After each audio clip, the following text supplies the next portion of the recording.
Assalamualaikum warahmatullahi wabarakatuh.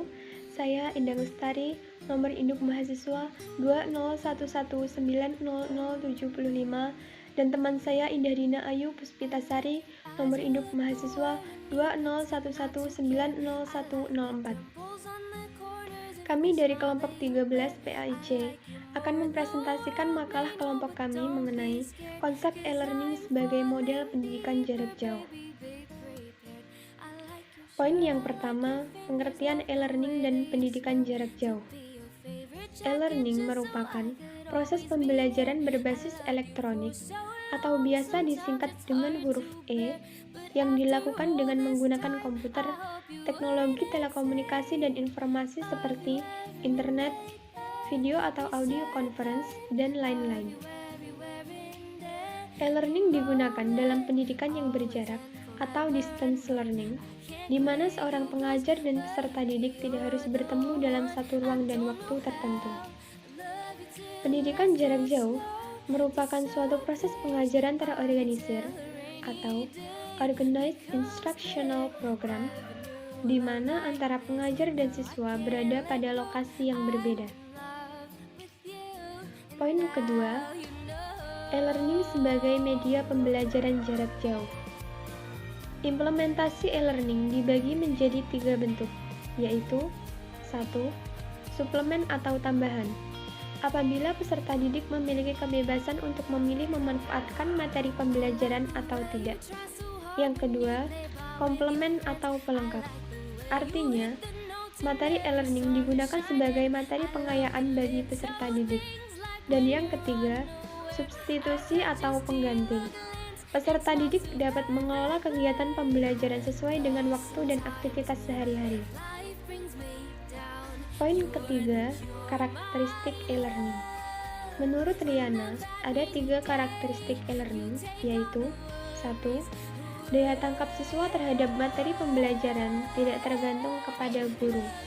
Yang kedua, sumber ilmu pengetahuan tersebar di mana-mana dan dapat diakses dengan mudah. Dan yang ketiga, pengajar berfungsi sebagai mediator atau pembimbing. Poin keempat, perbedaan pembelajaran tatap muka dengan e-learning. Perbedaan yang sangat jelas terlihat yaitu e-learning menggunakan sistem pembelajaran jarak jauh, sedangkan pembelajaran tatap muka dilakukan dengan tatap muka. Perbedaan lain yaitu dalam e-learning, peserta didik lebih aktif dan fleksibel dalam memilih ruang dan waktu dalam belajar. Bagian E yaitu model pembelajaran e-learning. 1. Komputer based learning. Pembelajaran dengan model ini adalah untuk penyiapan tenaga ahli pada suatu bidang yang memerlukan pelatihan terlebih dahulu sebelum menepati posisinya.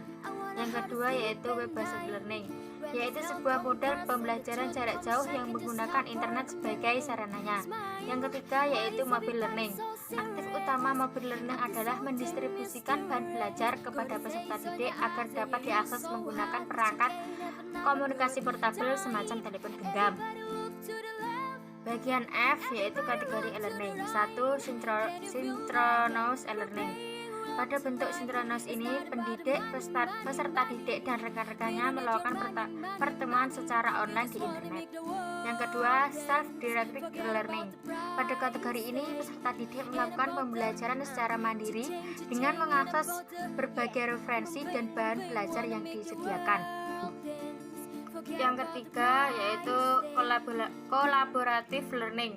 Kategori ini mengkombinasikan karakteristik dari kedua kategori sebelumnya, yaitu peserta didik belajar secara mandiri namun tetap berkomunikasi dengan peserta didik lainnya maupun dengan pendidik walaupun tidak harus di waktu yang khusus.